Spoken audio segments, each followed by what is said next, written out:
Neither am I the mind, nor intelligence or ego, neither am I the organs of hearing, nor that of tasting, smelling, or seeing eyes, neither am I the sky nor earth, neither the fire nor the air.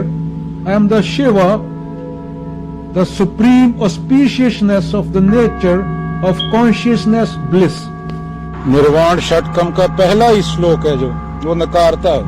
क्या क्या नकारना है? जो मैं नहीं, वो सब जो बांध के रोक के रखता है, छुटपन से छुटकारा नहीं दिलाता, उससे ऊपर उठना ही शिवत्व है।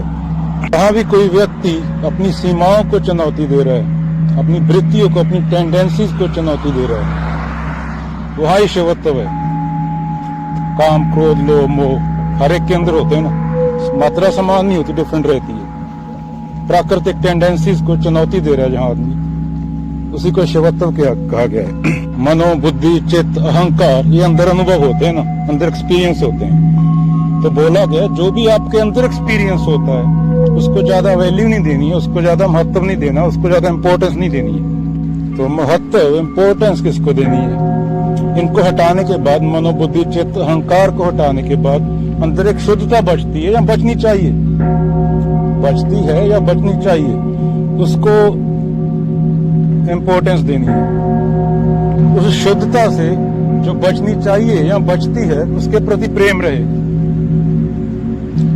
तो वो कचरा हटाने में हेल्प करेगी। मनोबुद्धि, चित्त, अहंकार, कबीर जी बोलते हैं ना, जो मन से ना उतरे माया कहिए सोए। थॉट पास्ट में होती है ना, एक्सपीरियंसर है तो एक्सपीरियंस हो रहा है ना, तू देख रहा है, तू देखने वाला है, तू देख सकता है। ऐसे नहीं बोला कि बुद्धि का यूज ही नहीं करना है, बुद्धि मालिक नहीं होनी चाहिए। ये मत समझ लेना कि इंटेलेक्ट, बुद्धि का यूज नहीं करना है, वो जरूरी है समाज में जीने के लिए, पर बुद्धि मालिक बन जाती है जब इंटेलेक्ट, चाकू से जैसे सेब भी काटा जा सकता है, बंदा भी काटा जा सकता है, तो मालिक नहीं होनी चाहिए बुद्धि। बुद्धि अपने स्थान पर रहनी चाहिए। एक कोट आया याद, money in your pocket, facts in your pens is fine, पर जब वो दिमाग में चढ़ जाता है तो समस्या होती है। तो बुद्धि के मालिक होने चाहिए तुम, ये नहीं कि बुद्धि तुम्हारी मालिक है। अहम को कहने भर से हटाया नहीं जा सकता, अहम को पूरी तरह खत्म नहीं किया जा सकता। जैसे कबीर जी बोलते हैं ना कि माथा टेक के निकल जाओ माया को, उससे लड़ने की कोशिश करोगे तो समस्या होगी। अभी शरीर है, प्रकृति है, विषय तो मन में रहेंगे ना, पर कोई भी विषय मालिक नहीं होना चाहिए। जो शुद्धता है उसके प्रति प्रेम होना चाहिए। जैसे शुद्धता बोला गया है, कचरा हटाने के बाद जो बचता है उसके प्रति प्रेम होना चाहिए। और प्रेम में तेरा मेरा नहीं रहते। अहंकार प्रेम से डरता है एक तरह से, जो असली प्रेम होता है, वहां पे दो नहीं रहते, वहां पे एक ही होता है। अहम प्रेम समझता नहीं है, तो उसको लगता है मैं सब कुछ कर रहा हूं, काम पे जा रहा हूं और लोगों जैसे मेहनत कर रहा हूं, दिन रात लगा रहता हूं। वो किसी को दोषी बनाना चाहता है। वो कहता है जिंदगी मेरे साथ अन्याय कर रही है, इसलिए हम लोगों ने गॉड बनाया, भगवान बनाया, अल्लाह जो भी है, थॉट वाला, ये बोलने के लिए कि मेरे साथ गलत हुआ। मैं 12 घंटे काम करता हूं मेहनत करता हूं, पर फिर भी सफरिंग है, दुख है। अरे भाई, तेरे अकेले को दुख नहीं है। जो इंस्टाग्राम पे फोटो देखता है मॉडल्स की, वो 10 बार फोटो एडिट करते हैं उनकी पूरी टीम होती है मार्केटिंग वाली। कोठे चढ़ के देखा कर करे हो। अब अहम की यही समस्या है।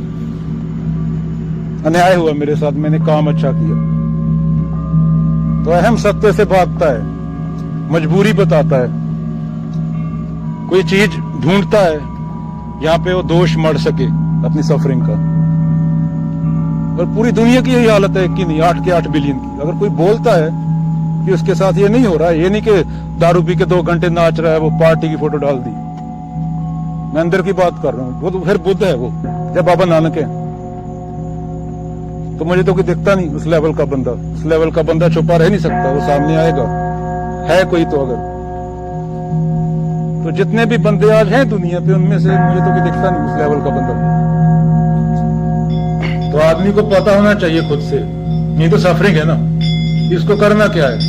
क्योंकि 8 का 8 बिलियन आदमी 4 चीजों के पीछे पड़ा हुआ है, सेक्स, पावर, मनी, और चौथा लगा लो ड्रग्स, जो भी मर्जी लगा लो, ये 4-5 चीजें हैं।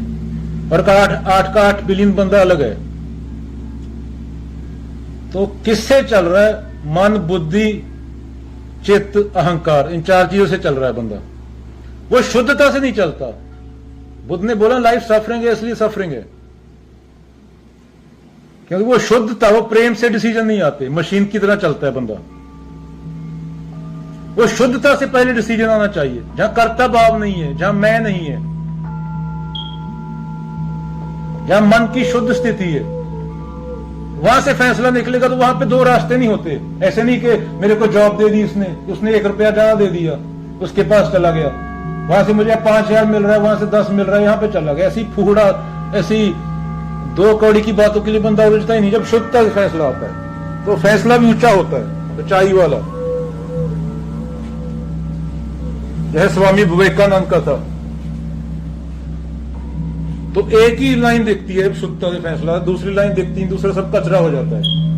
कचरे हो क्या? सफाई। तो आदमी को दूसरा रास्ता दिखता ही नहीं। जब फैसला उस शुद्धता से आता है, उस गहराई से आता है, तो वहां पे सफरिंग भी नहीं है, क्योंकि सफर होने वाला ही नहीं है वहां पे। जब शुद्ध हो गया, क्लीन हो गया, जो मन से ना उतरे माया कहिए सोए। जब बंदा थॉट कंडीशनिंग से डिसीजन नहीं ले रहा है, तो वहां पे सफरिंग भी नहीं है। वो कृष्णत्व बोला गया उसको। कृष्ण बोलते हैं अर्जुन, तो ये प्रथाएं, ये ढकोसले निकाल दे, मेरी शरण में आ जा, कर्ता भाव छोड़ दे कि तू कर रहा है कुछ, मैं कर रहा हूं। तो उसके बाद कृष्ण चेतना की उच्चतम अवस्था, कृष्ण कोई व्यक्ति नहीं है, तो उसके बाद करने वाला मैं नहीं रहता, तो कृष्ण हो जाते, तो कृष्ण करते हैं काम।